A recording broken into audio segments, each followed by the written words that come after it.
You can tell, folks, she's happy. We bought a farm. This is a peanut farm, 80 acres as far as you can see back that way, and even a little bit further over the hill. And you can see the big, beautiful oak trees, and then it also goes down in that bottom. We're going to walk you around and show you the different aspects of the farm. This is a peanut crop, and you can tell there are deer tracks everywhere and lots of other wild game. We're going to put out some game cameras over here on the wood line and try to see what type of deer and doves are hanging out here eating our peanuts. So I'm going to give you guys a quick drone tour of the property. It's a total of 80 acres and 65 acres is planted in peanuts. And trust me when I tell you, folks, that's a lot of peanuts. But there's also an additional 15 acres of hardwood bottom and a creek runs through it. But our number one reason for buying this property was to build a lake, grow a bunch of big bass, and have you subscribers come out here and fish with us. And it's also got this beautiful 100-year-old oak tree right in the center of the property. It's got a tree stand in it. We'll talk more about that later, but first let's talk about the lake. Alright folks, now we're going to take a look at a potential lake location. So I'm working with an engineer, we're doing some water studies, and basically we're thinking that this area may be the best because of the slope. So that's kind of the highest part of the property up there, and everything slopes down, and right down there in the bottom you got a really good slope. So we're thinking about maybe putting the dam over there and potentially even curling around right here. You can see there's some old standing hardwoods over there, so we might even curl it around right here. Not really sure yet. We're going through all those studies right now. But as I was standing over here, I just noticed there's an old tree stand here in this big old tree right here. I think we're gonna have to crawl up it and take a look. It's hidden pretty good, but as you can see, there's some boards up there. Let's go in here and take a look. Oh, we got some old cans. Looks like some old bush light. Some kind of old building right there. Not sure if that's a outhouse or what that is. Check it out.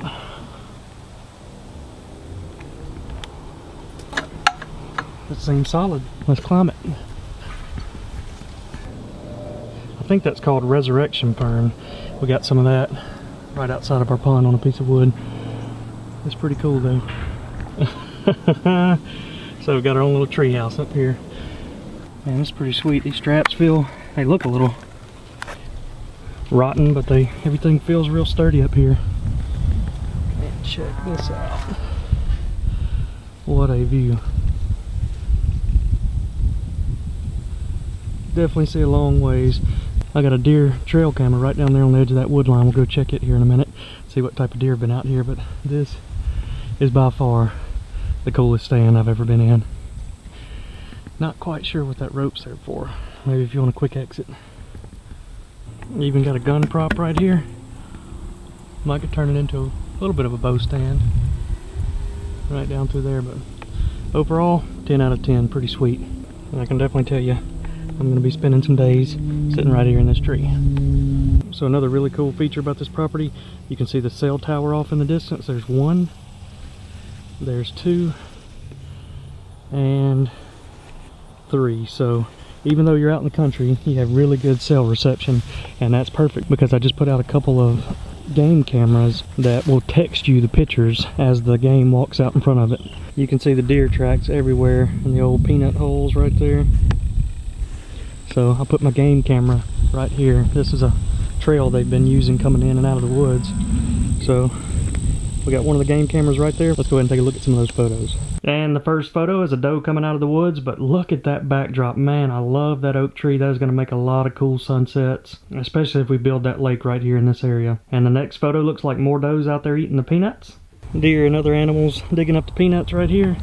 I've got another camera sitting on that pole, and I'm pretty sure it sent me some pictures of some bucks last night. Alright, we finally got some photos of a buck. I can't really tell. It looks like he may still be in velvet, but I'm not quite sure how big he is. That's another shot of him. I still don't have a good enough look to see how big he is. And another doe on the peanut trail. And I can't tell about this last one. I think it's another buck, but I don't think these infrared cams do really good when you point them out towards a field. I think they need something to reflect back off of, so I have to change the location of the cameras.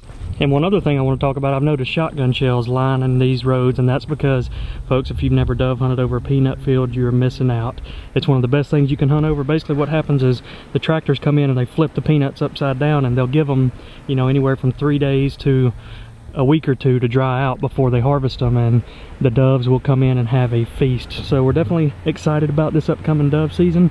Probably going to be seeing a video or two of that. And the next thing I want to do is, actually the doves are hanging out down there. That's where they hang in that standing timber down there. It's like a swamp bottom, and there's a creek that runs through it. I haven't laid eyes on the creek yet, so that's the next thing I'm going to do, is walk down in the bottom. You can see here we got that nice flooded timber look. Gonna head back in there and check out the creek.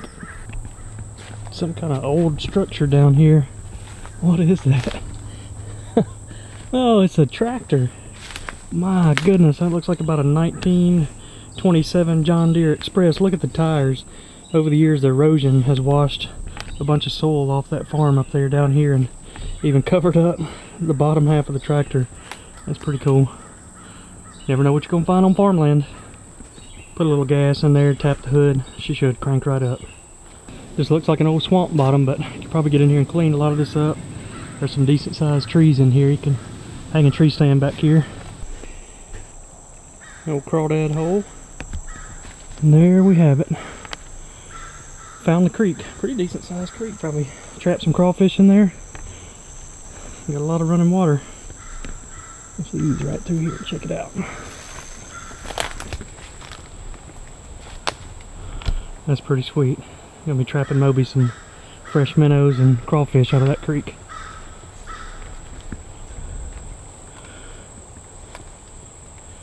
Man, that's crazy looking right there. We're telling what lives in that. Little tree right here by the fresh creek. So this is pretty cool. It looks like the guy beside us dug an underwater well, and he's using a solar panel for electricity to pump the water out of the well. I like that idea. You having fun out at the farm? Mm-hmm. You want to build a pond on it and go catch some really big fish? Mm-hmm. How many fish do you want to catch? She's going to say 2. I knew she'd say 2. 2 is her favorite number.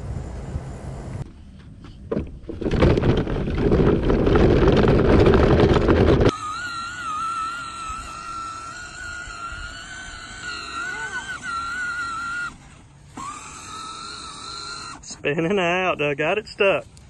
And this is one more look at the front side of the farm, and we don't have any plans for this, so leave a comment down below on what you think we ought to do in this whole area.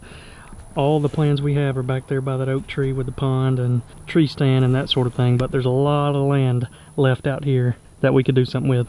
Alright folks, back here at the backyard pond, all the blooms are out, everything's looking good this time of year, and while we feed the fish, I want to ask you guys a few questions.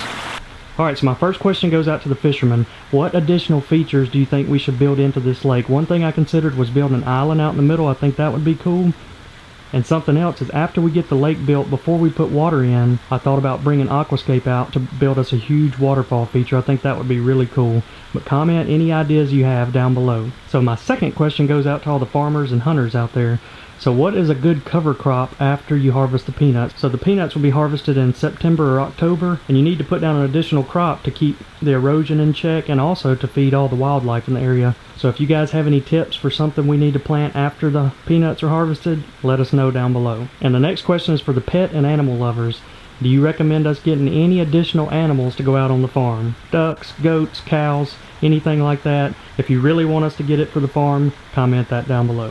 But folks, I really hope you all subscribe and join us. We're going to be doing a lot of fun projects on this farm over the next couple years, and I hope to bring you all along for the ride. And I've got one last clip I've got to show you. Ranger the turtle sunning on the log.